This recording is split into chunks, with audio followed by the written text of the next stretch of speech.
Competitive এক্সামের কথা মাথায় রেখে যে একটি কোশ্চেন পেপার নিয়ে আমি আলোচনা করছি। আজকে সেই কোশ্চেন পেপারের বাকি বেশ কয়েকটি কোশ্চেন নিয়ে আলোচনা করব। এমএলটি পাঠশালার পক্ষ থেকে তোমাদের সকলকে স্বাগত জানিয়ে আজকের সেই বাকি কোশ্চেন অ্যান্সারগুলি নিয়ে আলোচনা করব।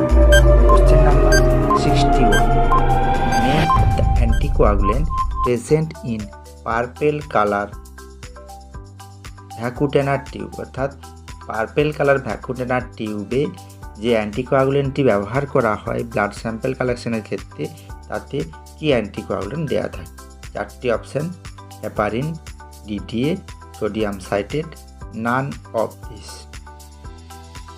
এখানে রাইট অ্যান্সার হবে answer B, EDTA, ethyl diamine tetra acetic acid.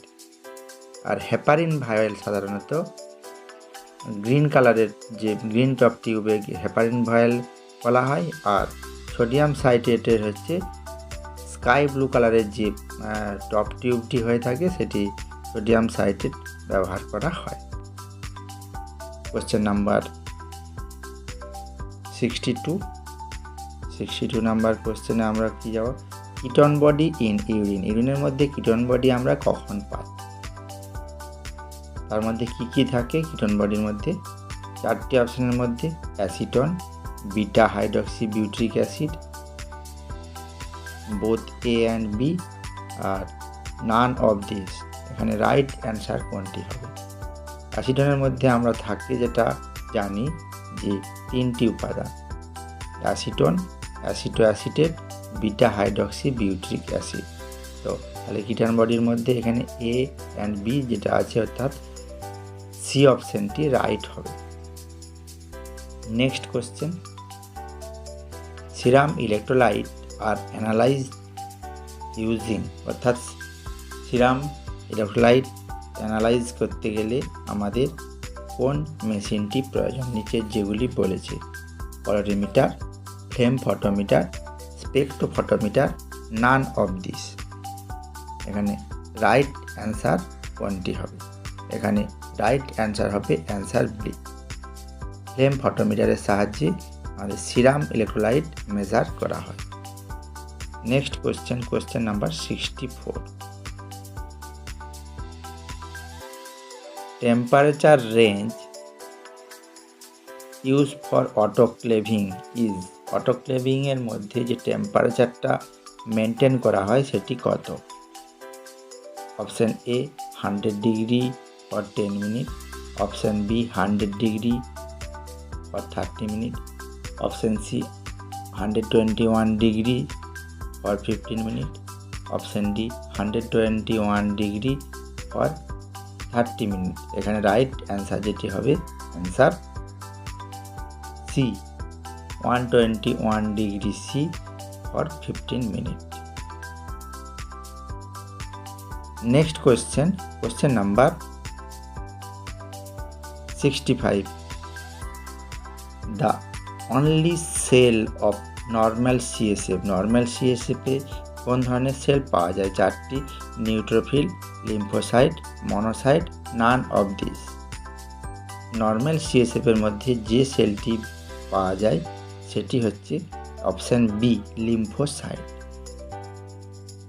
Question number 66, the solution use to fix a pap smear, pap smear fixed করার জন্য কোন সলিউশন ব্যবহার করা হয়? এখানে যে চারটি সলিউশনের কথা বলেছি, চারটি সলিউশনের মধ্যে option A Wright stain, option B haematoxylin stain, option C physiological saline, option D cytospray. এখানে রাইট যে অ্যান্সারটি আছে, রাইট অ্যান্সারটি হবে অ্যান্সার ডি, সাইটোস্প্রে।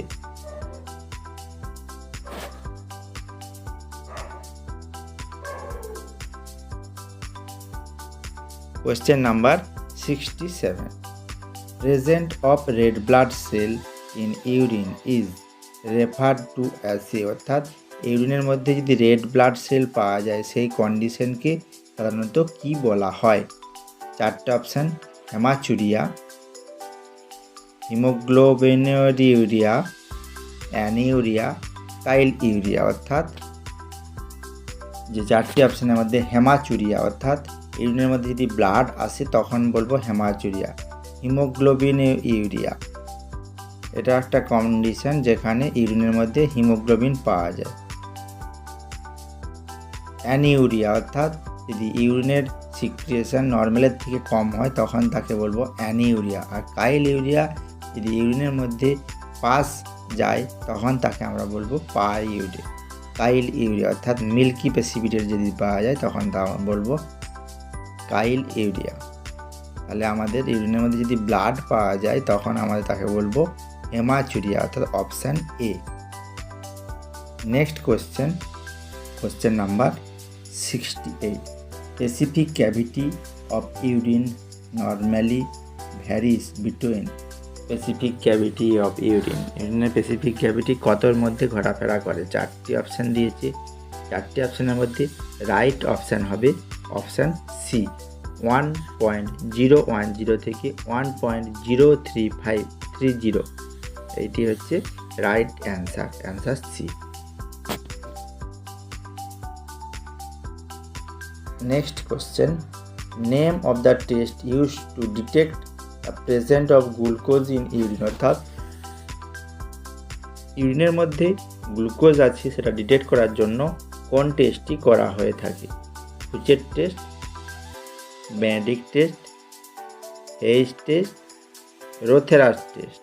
এখানে চারটি যে আলাদা আলাদা টেস্ট আছে, চারটি আলাদা আলাদা টেস্টের ক্ষেত্রে আলাদা আলাদা উপাদান ইউরিনের মধ্যে আছে কিনা ডিটেক্ট করার জন্য করা হয়ে থাকে।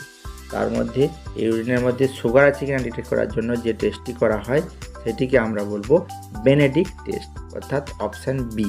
বেনেডিক্ট টেস্টের সাহায্যে আমরা জানতে পারি ইউরিনের মধ্যে গ্লুকোজ আছে কিনা। Next question, a compound microscope has how many lens. অর্থাৎ একটি কম্পাউন্ড মাইক্রোস্কোপে কটি লেন্স থাকে? চারটে option, option A 1, option B 2, option C 3, option D 4।